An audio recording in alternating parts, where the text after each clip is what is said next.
Hello everybody, Steve Rising with Thin Slice Trading at the Forex Trading Institute with part 3 and the final part of the series on planning a trade on EURJPY.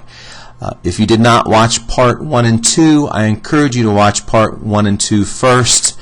And then there again, if you have watched part 1 and 2, I also encourage you to watch them again in sequence. We learn through repetition. We need to hear and see the same information more than one time for that information to really sink in.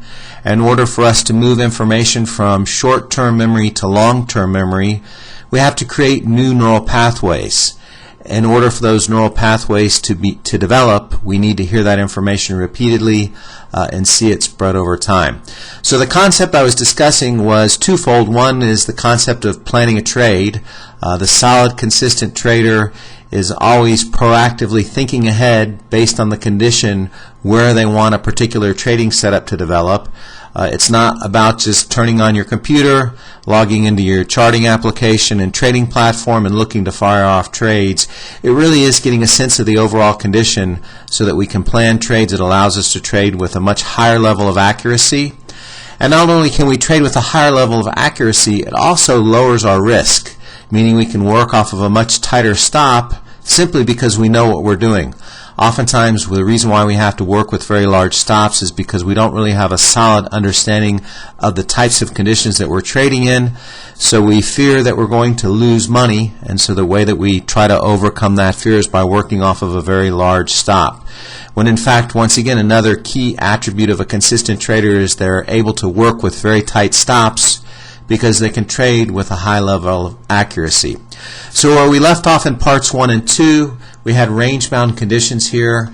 As we see, we start off on our daily chart planning our range here. We started off here where our overall range was between 103 and 104 as discussed in part 1 and part 2. We also briefly cleared the top of that range and we made it up to a 104.50 right here, our next significant number. We also had one little pop to the north. We swing back around. We've tested our bottom of range, and now as of today, start of the week here, we're now trading on the south side or our bottom of range. So we can start to look for a new range to develop where the previous bottom potentially could become a top. Another thing we see with FX is we've got the overall range is starting to open up. But the one key characteristic of price action that you need to take away from reviewing these 3 videos is the fact that we are in range-bound conditions, and that's why it's so difficult to use trend-following techniques to trade the Forex, because we're rarely in any true trend-based conditions. The condition that we have is what we label momentum, meaning it's short-lived. In other words, a trend is reflective of the overall tendency of a market, looking at it from a very, very big picture, where momentum for us is very short-lived.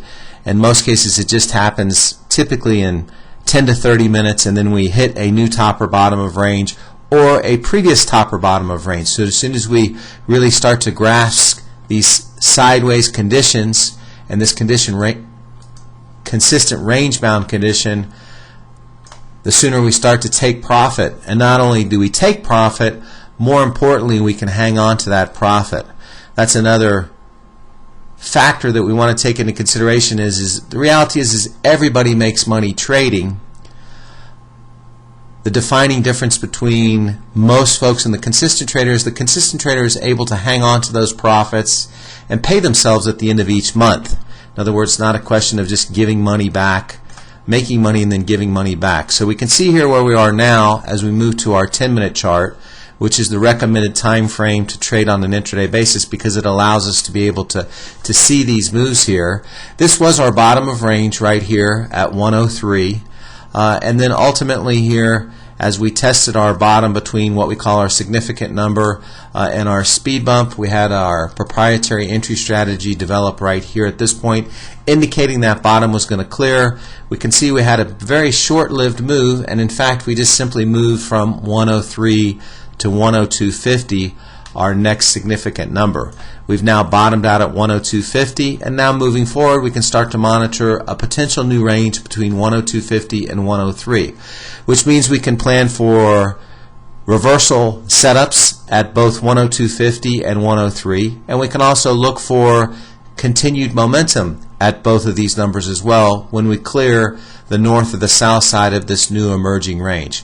But once again, we just shift into these range-bound conditions as mentioned in part 1 of this 3-part series. Then as we plug along, ultimately we will clear that top or bottom of range, and then all that happens is that range shifts either north or south of the previous range.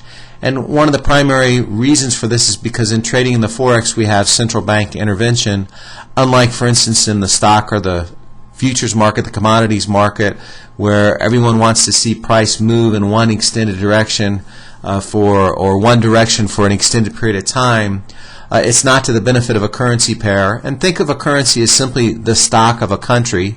It's not to the benefit of a currency pair to move in any one direction for an extended period of time. From a trading perspective, once you start to understand that it's not all about using trend following characteristics, it's understanding and using trading strategies that you can trade in sideways market conditions, this market becomes a very easy market to trade because these conditions are so repetitive.